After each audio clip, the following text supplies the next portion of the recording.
Okay, so we have an update on our oxidation subcommittee, and this is work from a number of folks. So Spencer and I have been leading this team for a while, but basically we have an issue with oxidation.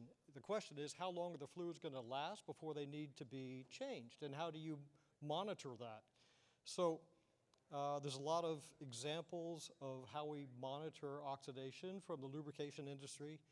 Of course, many of those things don't exactly match with the immersion fluid environment, so we have to kind of examine that, but we know that temperature, the load, the density, these things are all very important.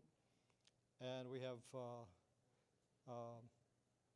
also to acknowledge that some of the physical properties that we see that might change may or may not be important. So you may see a change in the fluid, but is that change in the fluid going to be important in cooling and maintaining the dielectric properties of the fluid?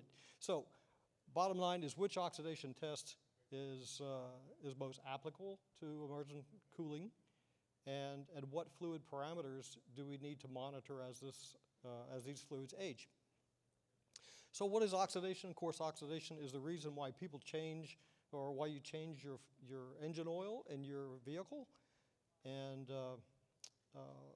so there's a schematic there showing you how oxygen is going to interact with a hydrocarbon. We're not going to go over that, so I'm sure there's a big sigh of relief, but it's there just so you know. But that oxidation does change the fluid structure chemically. So, but in the properties, we can see that by the color, if there's a color change. The viscosity, if you're not familiar with it, is the resistance of the fluid to flow. And the total acid number, you're probably familiar with pH, but pH is only really applicable to aqueous systems. So we're talking about organic systems, so we have to look at the total acid number. And then, of course, the dielectric properties.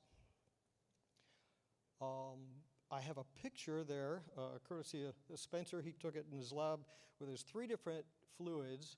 The one on the left is no antioxidant present. It's just a neat fluid, 80 degrees C after 4 weeks. And you see it looks pretty good, 80 degrees C. If you take that same fluid, no antioxidant, at 100 degrees C for the same period of time, then you see that color change. And so there's a rough rule of thumb: every 10 degrees C that you increase the temperature, you double the reaction rate. So we've doubled it twice, and you see the color change. Now, if you add a half weight percent of antioxidant, you see that over that same period of time, 4 weeks at 100 C, there's essentially no change. So that just gives you an idea of kind of what you would physically observe by looking at a fluid that might or might not have an antioxidant present. These are the tests that we looked at overall. IEC tests, the various ASTM tests, and these differ based upon the amount of temperature, the temperature that you're using while it's being measured, and then the catalyst or so, and then whether it's under pressure. So pressure is also going to impact that rate of oxidation. So there's 2 things there in these tests that are going to accelerate the aging: the temperature and the pressure, and then various properties that can be looked at. So what do we see? Here's some data. Actually, this is courtesy of Lanxess. So this is the RPVOT test, where you're looking at the oxidation induction time, and it was measured at different temperatures. So a good result, I mean, you want the numbers to be higher, to last longer. So the y-axis is oxidation induction time in minutes, and then the temperature is on the x-axis. So if you look at the blue curve all the way to the left, about 4,000 minutes at 80 degrees C, but only 2,000 minutes at 90 degrees C. So you see that cutting in half by changing the temperature 10 degrees. So, but that's with no antioxidant.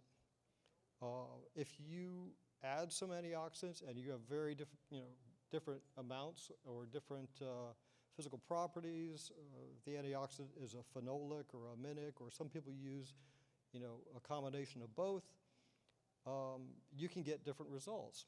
So this is all really dependent upon the amount of antioxidant that's present, the type, and the temperature that the equipment is being subjected to. So we also have some in-service fluids. So this is PO6 based. There's sample 1 and sample 2. Sample 1 is after 5 years of service. Sample 2 is after 10 years. They were very moderate temperatures, 30 to 40 degrees C. And we see that the viscosity changes. Sample 1 is very similar to that neat, unused material, but sample 2 has increased from 30 to 37 centistoke at 40 C. And then the other thing that I'm highlighting is that RPVOT time.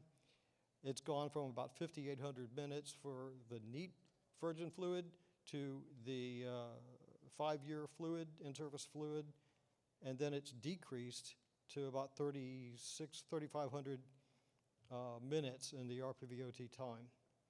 And then the last thing is that GC curve of the different fluids. You see the sample 1 really doesn't change from when it was first manufactured, but sample 2, you see a lot of other peaks that are showing up there.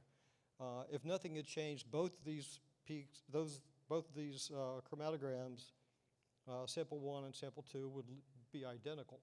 So anyway, with that, our recommendations, really understanding oxidation is important, and we need to understand the effect of the temperature and the pressure and what's present in the system. The parameters I think that we should be taking a look at, certainly the viscosity, DDF, TAN, and the oxidation induction time, just to see how that fluid is changing over time. So with that, this is the link to this group, and if you're interested, please go ahead and join. The group that's been working on this, doing all the heavy lifting, is listed here, so their contributions are much appreciated. And with that, I'd like to thank you very much for your time for this very brief talk. So any questions, find me later or Spencer, and y'all have a great day.